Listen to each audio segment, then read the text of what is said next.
এখন কথা হলো শয়তান আজান শুনলে কেন পালায়? দুই কারণ। বলেন কয় কারণ? হ্যাঁ, মনে রাখবেন। এক নাম্বার, শয়তান আজান শুনলে পালায় এই কারণে পালায়, হাত্তা লা ইয়াশহাদা লিল মুআজ্জিন ইয়াউমাল কিয়ামাহ। শয়তান যেন কিয়ামতের ময়দানে মুয়াজ্জিনের পক্ষে সাক্ষী না দেয়, তাই শয়তান পালায়। হাদিসে আসছে আজান যেই শুনবে সেই সাক্ষী দিবে। তো শয়তান যদি শুনে ও তো সাক্ষী দিতে হবে, তাই শয়তান পালায়া যায় যেন মুয়াজ্জিনের পক্ষে আল্লাহর কাছে সাক্ষী দেওয়া না লাগে। এক নাম্বার এই কারণে পালায়। দুই নাম্বার, শয়তান পালায়, ইবনে হাজার আসকালানী রহমতুল্লাহি আলাইহি বুখারী শরীফের ব্যাখ্যা গ্রন্থ লেখছে ফাতহুল বারী 2 নম্বর খণ্ড 87 নম্বর পৃষ্ঠায় উনি লেখেন, লিআন্নাল আযানা দুআউন ইলাস সালাতিল মুশতামিলা।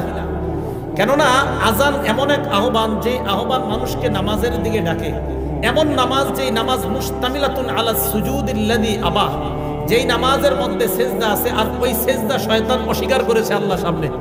আল্লাহ বলছিল উসজুদু লি আদম, শয়তান সেজদা করে নাই। আল্লাহ বলছে শয়তানকে, ইবলিসকে বলছে উসজুদু লি আদম, আদমকে সেজদা করো। ইবলিস সেজদা করে নাই। বলেন তো মুয়াজ্জিন আজান দিলে আমরা যে ইবাদত করতে যাই, এটার নাম কি? নামাজ। নামাজের মধ্যে সেজদা আছে না নাই?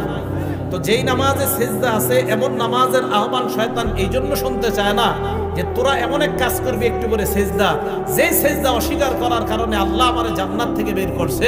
আমি এমন আজান শুনতে চাই না, তাই শয়তান আজান শুনলে পালায়া যায় যেন ও আপনার আর আমার বন্ধু না হয়। কারণ ও তো সেজদা অস্বীকার করে, আমরা সেজদা স্বীকার করি, ও অস্বীকার করার জন্য পালায়া যায়। এই দুই কারণে শয়তান পালায়।